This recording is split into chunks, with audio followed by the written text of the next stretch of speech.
Olá! Qualquer pessoa que procurar saber na internet sobre Rafael Parente vai se deparar com informações que somam o perfil acadêmico ao de um gestor público. Doutor em Educação pela Universidade de Nova York, NYU, ex-secretário de Educação do Distrito Federal e subsecretário de Inovação da cidade do Rio de Janeiro, Parente transita bem entre os movimentos ligados à educação e às agremiações políticas. É CEO da EdFuturo, sócio do movimento Todos pela Educação e cofundador do movimento Agora. Criou projetos inovadores como Educação na Veia, a Conecturma, Educopédia e a Escolinha da Gente na Rocinha. Também faz parte do grupo de movimentos sociais que pressionaram o Congresso e o Senado para instaurar a CPI da pandemia. Neste momento, onde o Brasil está batendo a casa dos 400 mil mortos pela Covid e onde as pesquisas apontam um retrocesso de 4 anos na educação brasileira, é com ele que nós vamos conversar. Boa noite, Rafael. É um prazer tê-lo aqui em nosso programa. Boa noite, Laura. Eu agradeço muito pelo convite. O prazer é todo meu. Rafael, bom, o seu currículo é tão invejável que fica até difícil de escolher por qual assunto começar a conversa. Mas por que é que você decidiu estudar e trabalhar com educação?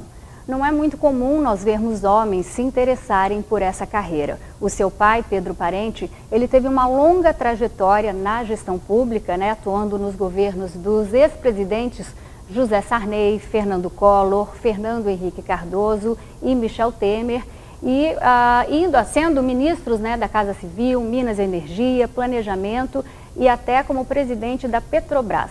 A trajetória do seu pai lhe influenciou? Com certeza, Laura. A trajetória do meu pai e a trajetória da minha mãe, que é professora. Então, eu acho que eu juntei as duas carreiras, O meu pai sempre foi uma inspiração para mim como gestor público, sempre esteve muito idealista, querendo ajudar os governos, diferentes governos, a fazerem o melhor trabalho possível. É reconhecido hoje como um dos principais gestores de crise do Brasil e também um dos principais gestores das empresas, do setor privado. Então, é uma pessoa que me inspira muito, eu tento aprender o máximo possível com ele. E do outro lado, a minha mãe foi professora, hoje ela está aposentada, mas desde pequeno também eu vi a minha mãe fazendo planejamentos, corrigindo cadernos. Às vezes eu tentava até ajudá-la com algumas questões, então acho que eu tive influência dos dois aí. E também, quando eu voltei, quando eu tinha 17 anos, a gente morou fora um pouco, meu pai trabalhava na FMI. Quando eu voltei, eu comecei a dar umas aulas de inglês e gostei. E também fiz um trabalho voluntário aqui em Brasília, no Varjão, e acabei entendendo que a educação era essencial para diminuir as desigualdades que nós temos na nossa sociedade. O Brasil é um dos países mais desiguais do mundo, e ali naquele trabalho voluntário eu consegui entender que só com a educação que a gente vai conseguir de fato fechar a torneirinha das desigualdades sociais. E foi por isso que eu decidi então conversar com eles e explicar que a educação era uma paixão e que eu queria trabalhar com a educação na gestão, inclusive, e, se possível, no poder público para o resto da vida. Assim como seu pai, você teve uma passagem pela vida pública. Foi secretário de Educação do Distrito Federal e subsecretário de Inovação da cidade do Rio de Janeiro, onde foi o responsável por implantar o projeto da Gente na favela Rocinha. Como é que foi essa experiência? Segundo o seu pai, ele fala que é mais fácil estar no na iniciativa privada do que no governo. Você também concorda? É verdade, ele inclusive faz uma das melhores apresentações que eu já vi sobre a diferença entre a gestão pública e a gestão privada. E ele diz o seguinte: na gestão privada você pode fazer qualquer coisa que não seja contra a lei, Você pode inovar, você pode mudar os processos, você só não pode fazer aquilo que é proibido. Já na gestão pública é o contrário, você só pode fazer aquilo que está dentro da lei. Então as nossas leis arregimentam a gestão pública e falam aquilo que você pode fazer e você acaba ficando num quadradinho, Fora isso, tem toda uma questão também de motivações que são diferentes. No setor privado, você tem às vezes fica muito mais fácil de você estabelecer objetivos e de você ter uma verticalidade maior, então fica mais fácil muitas vezes fazer transformações mais radicais em uma instituição do que no poder público. No poder público você precisa trabalhar muito com a motivação das pessoas e com a forma como elas vão compreender, aceitar e querer praticar aquilo que você está propondo. É muito mais desafiador, mas ao mesmo tempo é importantíssimo que a gente entenda a importância da efetividade de uma gestão de excelência nos nossos governos.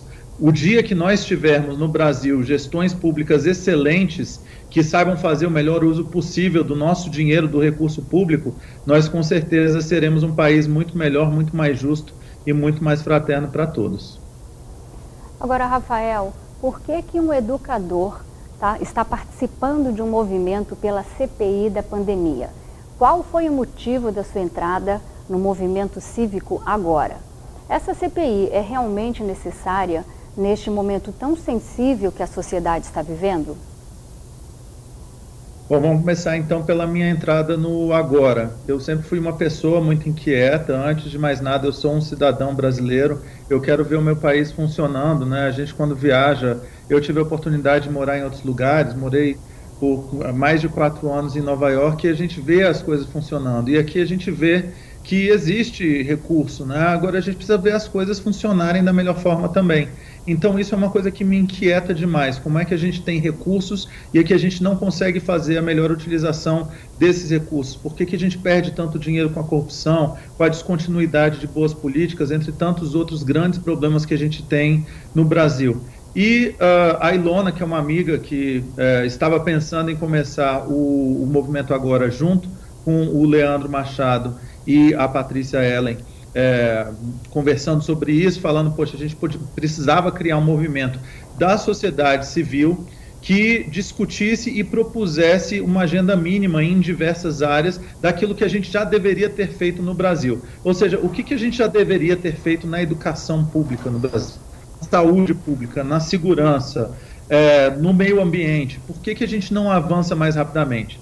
E aí veio esse convite. Eu, como sou muito inquieto e de fato quero ver o Brasil se transformando para melhor muito mais rapidamente, decidi apoiar e ser um dos cofundadores desse movimento. E aí agora, por conta da crise da Covid, quando a gente vê essa catástrofe sem precedentes que está acontecendo no nosso país, centenas de milhares de mortes acontecendo, a gente tem mais de 3 mil mortes acontecendo por dia e sabendo que várias dessas mortes não precisavam acontecer, né? Então isso nos causa uma angústia, né? E uma vontade, às vezes vem o sentimento de impotência, mas vem também aquela pergunta: o que eu posso fazer nesse momento para mudar essa realidade no nosso país? E aí a gente percebeu que daria para criar uma articulação de vários movimentos da sociedade civil, junto com o Movimento Acredito, o Livres, outros institutos e instituições que estão conosco nessa articulação, e até fizemos articulações com partidos políticos como o Cidadania para fazer essa CPI acontecer, e acabou dando certo. Chegou a hora do intervalo comercial. Já voltamos com o criador do programa Educação na Veia e Escola da Gente na Favela da Rocinha, Rafael Parente.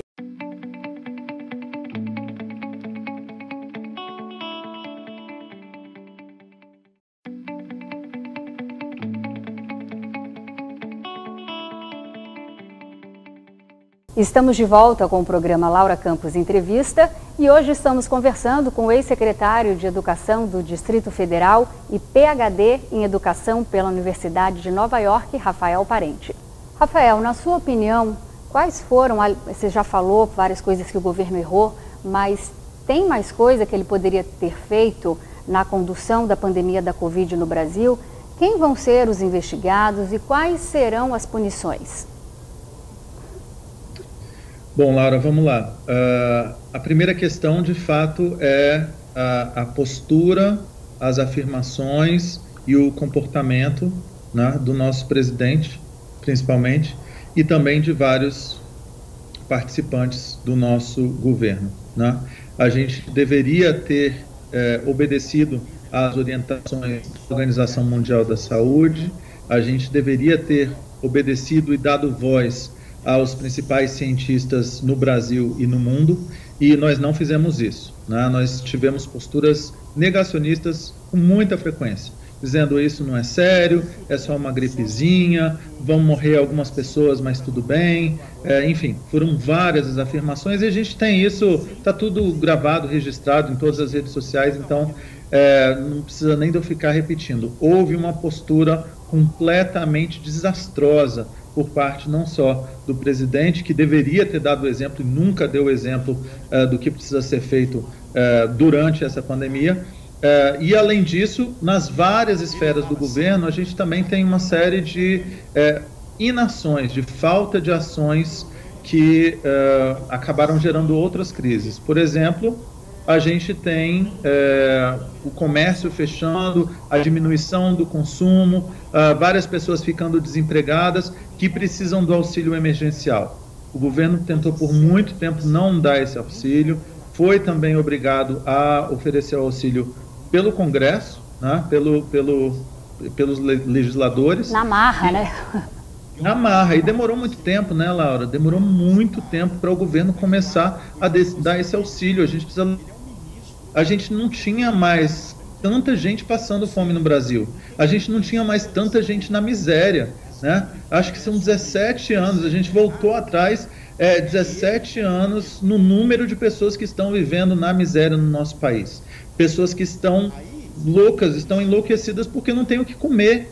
Como é que a gente não está dando esse auxílio emergencial para essas pessoas que não têm o que comer, né? Então essa é uma questão. Agora, nas outras várias áreas, como é que durante uma pandemia, nessa gravidade, o presidente demite os ministros que estão fazendo a coisa certa e coloca só aqueles ministros que fazem aquilo que ele quer, que é ter uma postura negacionista? Vamos lembrar da frase do ex-ministro Pazuello, que inclusive disse que quem manda, na verdade, é o presidente, que ele só estava obedecendo, ele estava cumprindo ali um script, ou seja, ele deixou muito claro que as ordens vinham do presidente e que ele estava ali para cumprir. Ou seja, a gente teve já 4 ministros da saúde durante uma pandemia e sabemos que os ministros mais sérios foram demitidos ou pediram para sair delicadamente porque estavam tentando fazer aquilo que era preciso ser feito durante essa pandemia. Se a gente vai para a área da educação, o que é que o MEC fez para ajudar os sistemas municipais e os sistemas estaduais? Nada. Não tem nenhum tipo de articulação, não tem nenhum tipo de orientação para estados e municípios. Não, pelo contrário, né? Agora há pouco a gente teve mais uma vez o Congresso se movimentando para a criação de uma lei que o governo era obrigado a oferecer internet de qualidade para alunos e professores. E o que faz o governo? Veta a lei. Ou seja, o governo trabalhando contra a educação num momento crítico como esse. A gente está tendo problemas gigantescos também na educação, porque os alunos não estão só deixando de aprender aquilo que eles precisavam aprender, mas eles estão esquecendo as coisas, né? Eles estavam num desenvolvimento educacional. A gente precisa pensar na educação como um atleta que está se preparando ali para participar das Olimpíadas do Japão que vão acontecer agora. Se ele está se desenvolvendo, ele está se preparando e ele para, quanto mais tempo parado, pior vai ser para ele participar dessas Olimpíadas. Nos nossas crianças, nos nossos adolescentes acontece a mesma coisa. Quanto mais tempo parado, sem conseguir ter experiências de aprendizagem, pior vai ser para eles, pior vai ser para o futuro deles e do nosso país. Rafael, vamos falar agora de educação. A crise da Covid, ela agravou os problemas de desemprego e a crise econômica, mas pouco se fala sobre educação. Qual é a estratégia do governo federal, se é que tem, para trazer essas crianças de volta às aulas? E quais os prejuízos que elas vão ter por não frequentar as aulas devidamente? Eu já vi que eu li um estudo da Fundação Getúlio Vargas que durante um ano de pandemia que elas não frequentaram vão voltar retroceder pelo menos 4 anos. É verdade, Laura, a gente vai ter muitos problemas, né? A gente já estava falando disso e é impressionante, assim, como a gente não vê nenhuma política pública macro sendo planejada ou executada a nível federal, né? Quando a gente se pergunta o que é que o Ministério da Educação está fazendo nessa crise terrível. Nós já tínhamos uma crise educacional, né? Nós tínhamos uma crise de aprendizagem, enfim, por uma série de fatores que talvez depois a gente possa discutir. Mas todos os nossos problemas de educação, eles estão sendo agravados por conta dessa pandemia, né? Então tem vários estudos que foram feitos, estão sendo feitos ainda, para entender o tamanho desse buraco, o tamanho dessa crise. A Unicef já disse que provavelmente pode durar até uma década para que a gente consiga recuperar essa perda de aprendizagem das crianças e dos jovens. E a gente precisa lembrar que, por mais que muitos municípios e estados tenham adotado soluções digitais, plataformas digitais, aulas digitais, né, enviando materiais e tal, a gente tem um número gigantesco, 1/3 das famílias dos alunos, dos nossos alunos da rede pública, não tem acesso à internet de qualidade. Às vezes pode ter, as pessoas podem ter celulares e etc., mas não tem como pagar aquela internet. Ou é só um celular para a família toda, ou é um pacote de dados que acaba rapidamente.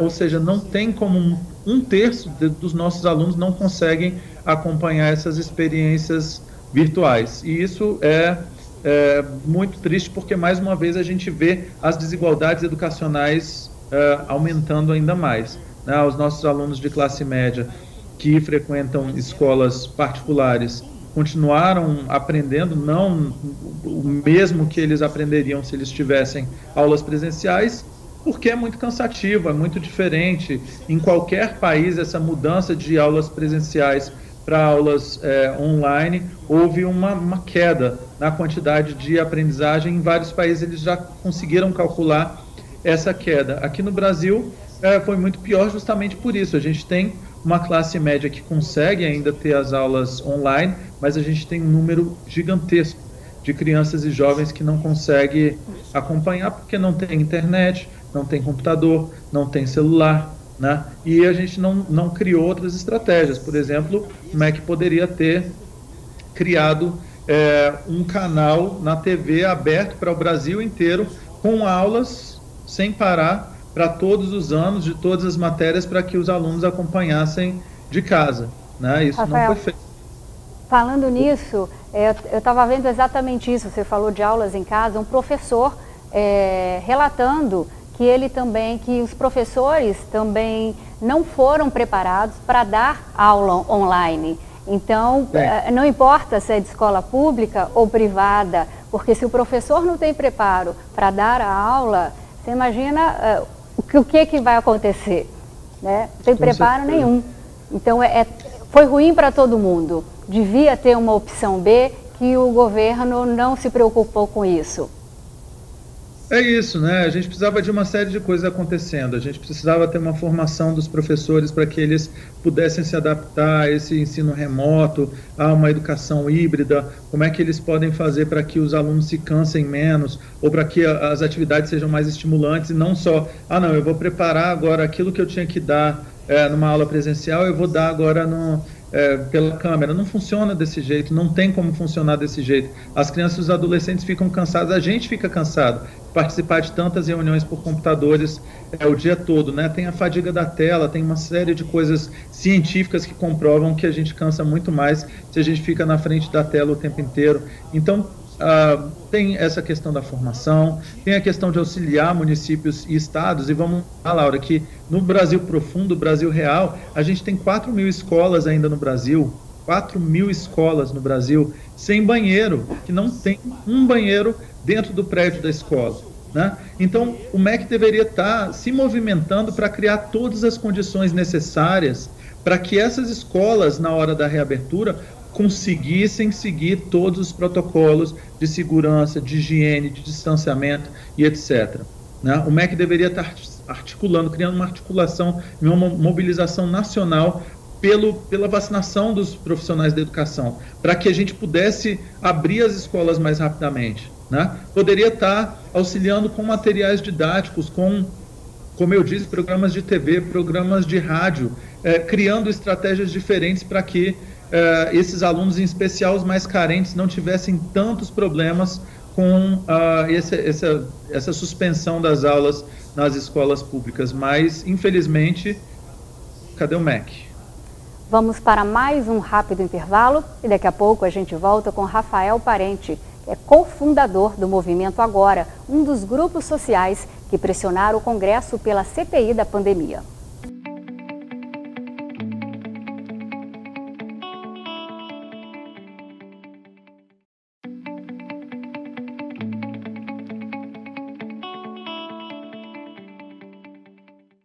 Estamos de volta com o terceiro bloco do programa Laura Campos Entrevista e hoje eu estou recebendo o sócio do movimento Todos por Educação, Rafael Parente.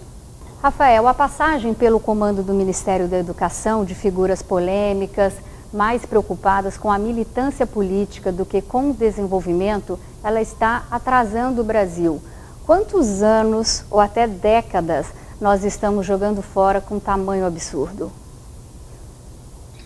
Isso também é realmente assim, são tantos absurdos, Laura, que a gente tem vivido, né, no Brasil, na educação.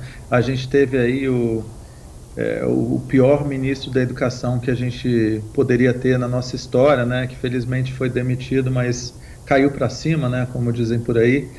E para pessoas que criticavam tanto, né, as questões ideológicas, a gente nunca teve um MEC com tanta preocupação com ideologias, né? A gente tem uma senhora que cuida de materiais didáticos, que é uma senhora que acredita, por exemplo, no criacionismo, que ok se ela acreditar. O problema é a gente ter um MEC criando materiais didáticos com uma ideologia relacionada a uma religião específica. Isso não pode acontecer. O Estado é laico por um motivo.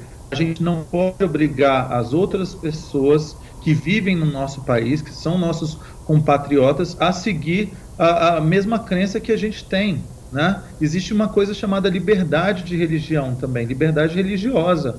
A gente não pode fazer com que o Estado tenha políticas públicas calcadas em uma religião específica. E é justamente isso que está acontecendo no nosso Ministério da Educação hoje. A gente tem um ministro que é pastor, que inclusive colocava lá a propaganda da igreja dele numa rede social, enfim, aparentemente se preocupa muito mais com o seu negócio do que com a educação do país, né? E que escolhe as pessoas a escolha dele é baseada nessa questão religiosa.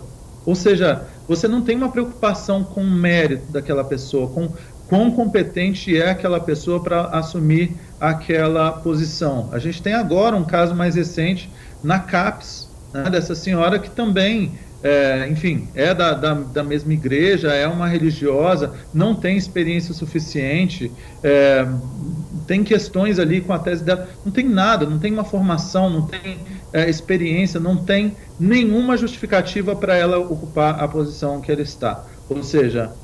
zero profissionalismo, zero meritocracia. A gente já tinha problemas gigantescos na nossa educação. Infelizmente, a gente está aumentando esses problemas, estamos retrocedendo e provavelmente a gente vai perder todo o avanço que a gente teve de 2000, do começo dos anos 2000 ali até hoje. A gente sabe por conta do IDEB, né? O IDEB é um índice oficial que mede a qualidade da educação. A gente tem os índices medidos por escola, por município, por estado. A gente vinha ali crescendo, não batendo a meta que foi estipulada para todos os estados e municípios, mas a gente vinha melhorando. E provavelmente por conta desse ministério, por conta deste governo federal e por conta da pandemia que nós estamos atravessando, nós devemos perder todo esse avanço que a gente teve aí nos últimos 20 anos. Quer dizer, Rafael, então a gente está conversando, a gente pode perceber que o quadro na educação aqui no Brasil é preocupante. Cresce uma legião de alunos exponencialmente, os recursos para o setor também não são suficientes, a aplicação desses recursos não é das mais racionais, os salários dos professores são inferiores às necessidades, dentre uma série de outras situações bastante complicadas. Eu pergunto, qual o futuro da educação aqui no Brasil? Olha, Laura, sinceramente eu espero que a gente esteja relativamente perto do fim desse pesadelo que a gente está vivendo. São alguns pesadelos diferentes, né, como nós conversamos durante essa entrevista que eu tive o prazer de participar, mas eu quero crer que nós em breve teremos outras pessoas à frente do governo federal, à frente do Ministério da Educação, que nós teremos, porque nós temos muita gente competente na educação no nosso país, muita gente que entende do que seriam as melhores políticas públicas de educação, que conhece os melhores sistemas de educação no mundo todo.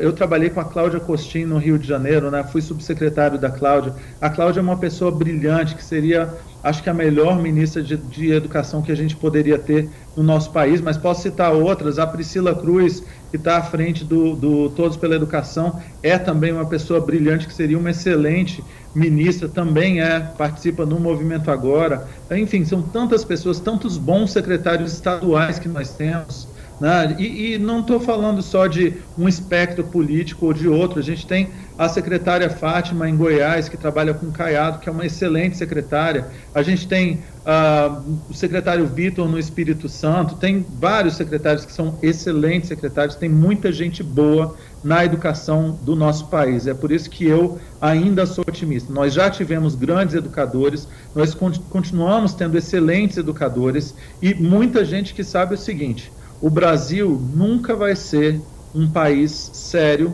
um país moderno, um país justo e fraterno, sem olhar para a educação, sem priorizar a educação, não só nos palanques políticos, não só para, enfim, fazer falas bonitas, mas de fato entendendo que nós precisamos ter uma educação de qualidade para todos, que isso vai ser bom para todo mundo. Se a gente tiver toda uma população bem educada, a nossa população vai conseguir produzir mais, a gente vai ter melhores empresas, nós teremos mais empregos, nós teremos mais inovação, nós teremos mais riqueza sendo criada no nosso país, né? Nós teremos menos evasão, e a gente sabe que quanto menos evasão a gente tem das escolas, maior é o PIB do país. Então são várias coisas que vão adicionar ao nosso desenvolvimento econômico e social se nós tivermos um desenvolvimento educacional adequado. E nós só teremos um desenvolvimento educacional adequado quando olharmos para os professores.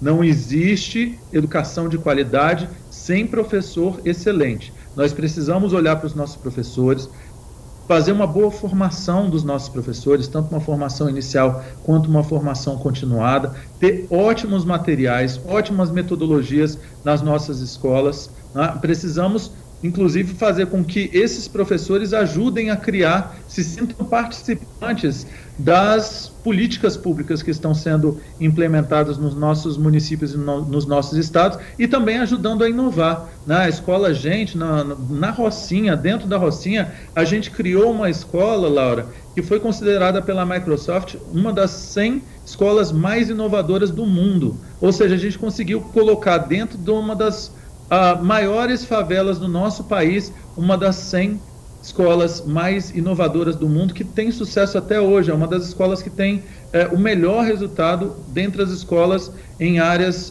conflagradas do Rio de Janeiro, né? Ou seja, é possível fazer, dá para fazer. Vi lá no Rio de Janeiro, vi aqui no Distrito Federal, os professores querem muito participar de algo bom, de algo grande, fazer educação de verdade, mas eles precisam de apoio, precisam de reconhecimento, valorização e formação, e de ter uma infraestrutura na escola que dê conta do trabalho, né? Não dá para ter uma escola com teto caindo, com a parede mofando, sem banheiro, de sentar no chão, né? São vários problemas. Desculpa, Laura, estou falando um monte aqui.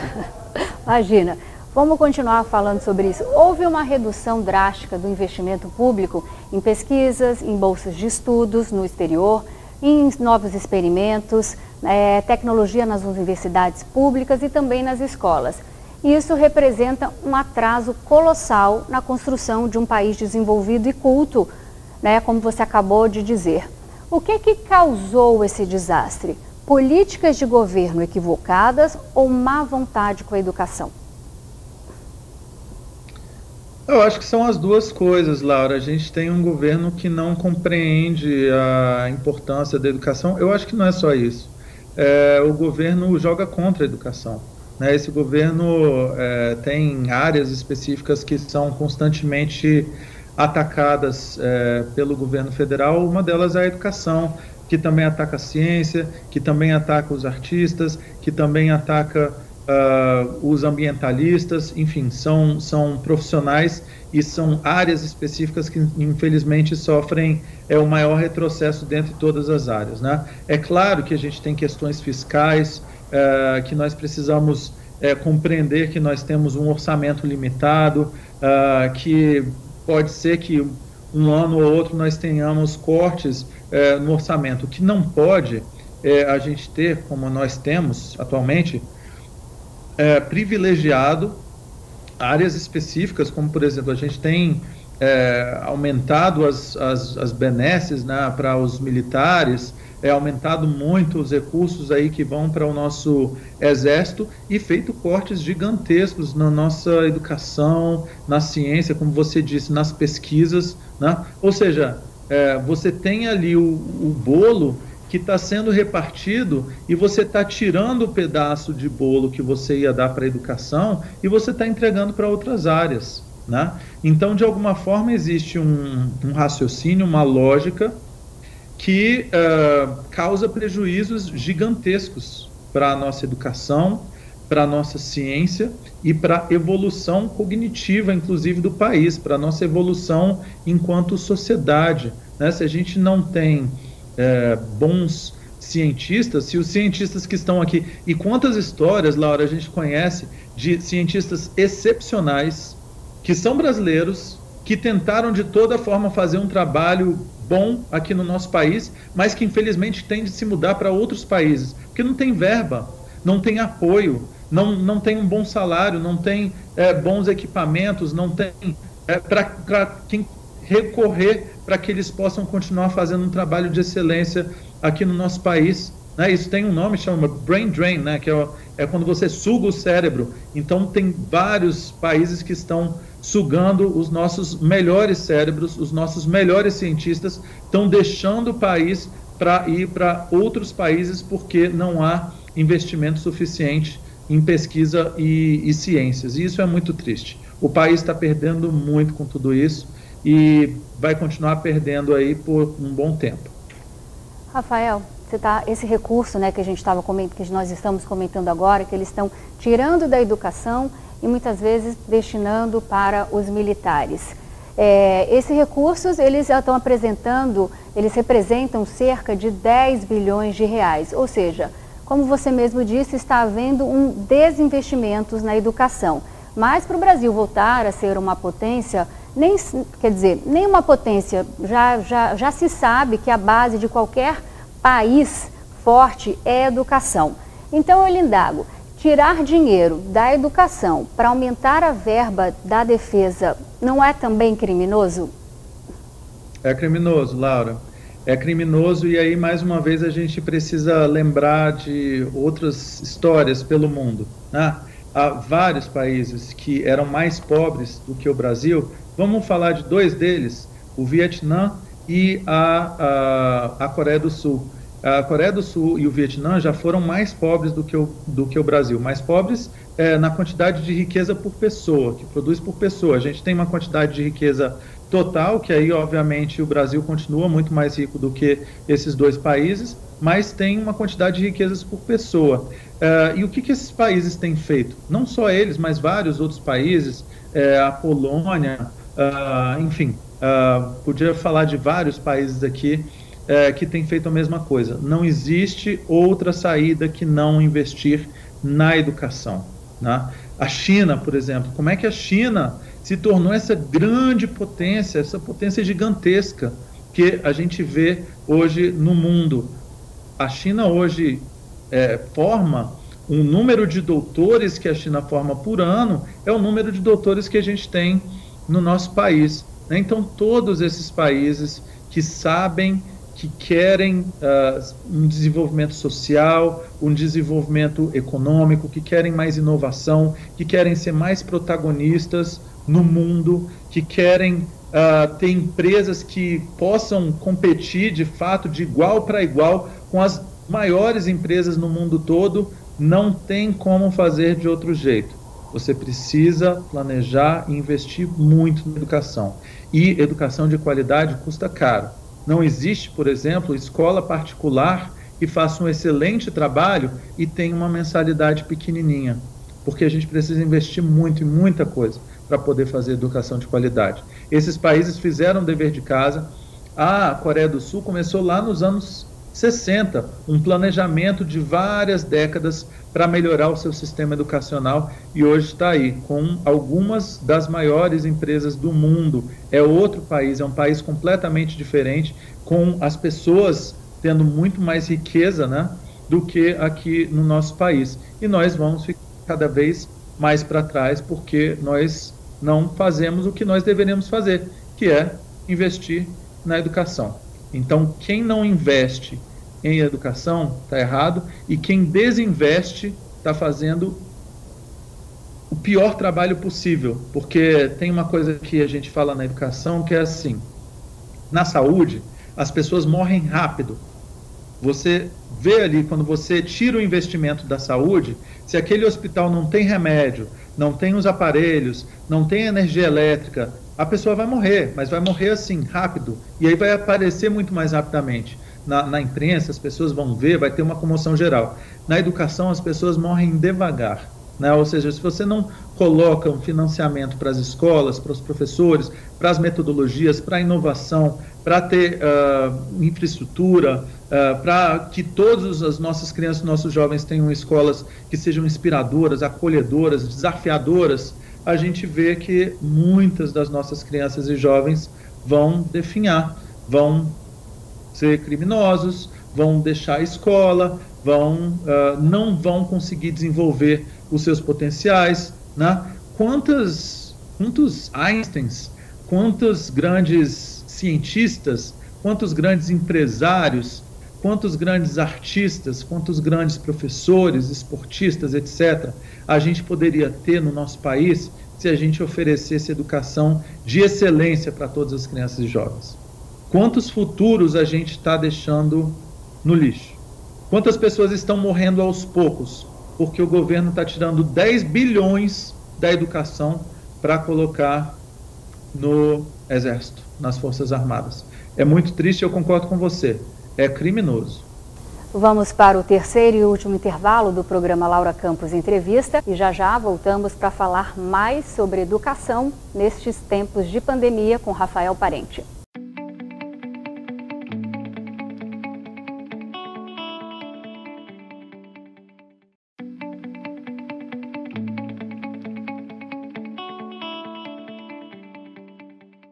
Voltamos para o último bloco do programa Laura Campos Entrevista e o convidado é o especialista em educação, Rafael Parente. E um dos temas de hoje são as consequências para as crianças que não frequentaram a escola durante o ano da pandemia. Rafael, no início da entrevista, você começou falando que você é filho de uma professora e daí você escolheu a área da educação. Eu também sou filha de uma professora que, para orgulho meu, era uma mulher muito culta e muito preocupada com a questão educacional. Então eu queria perguntar-lhe a razão de um mistério. A escola pública no Brasil, especialmente as universidades, com todas as suas dificuldades e carências, ela é muito mais bem avaliada do que o ensino privado. Qual o segredo?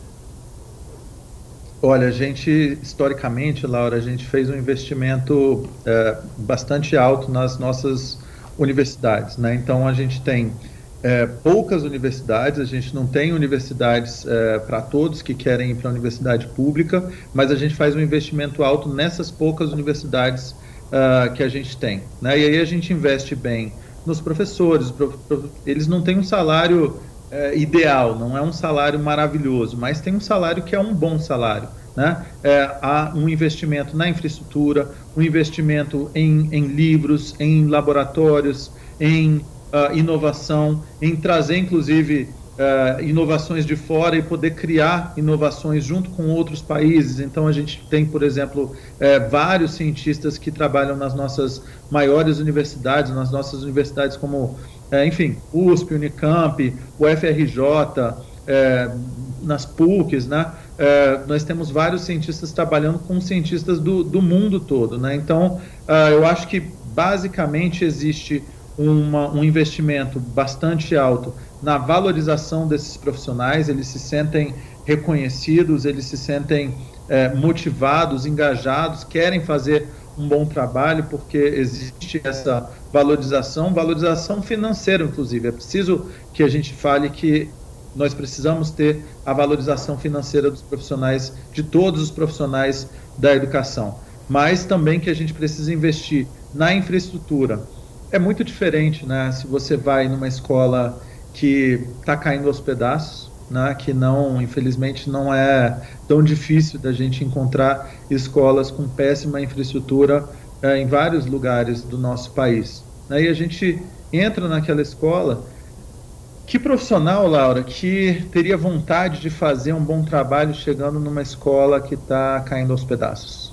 Que aluno que tem vontade de aprender se chega numa escola caindo aos pedaços? Então, de novo, quando a gente fez o projeto da Rocinha e várias outras escolas inovadoras que nós criamos lá no Rio de Janeiro, nós pensamos também nessa questão. A escola, ela precisa ser colorida, ela precisa ser alegre, ela precisa ser inspiradora. A gente precisa pensar num lugar que tanto os profissionais quanto as nossas crianças e jovens, quanto os estudantes, eles cheguem nesse lugar e eles não tenham vontade de sair. E isso acontece. Nas melhores escolas, elas conseguem fazer com que as pessoas se sintam abraçadas, acolhidas, inspiradas, desafiadas, e aí por isso que elas vão querer fazer o melhor trabalho possível ali.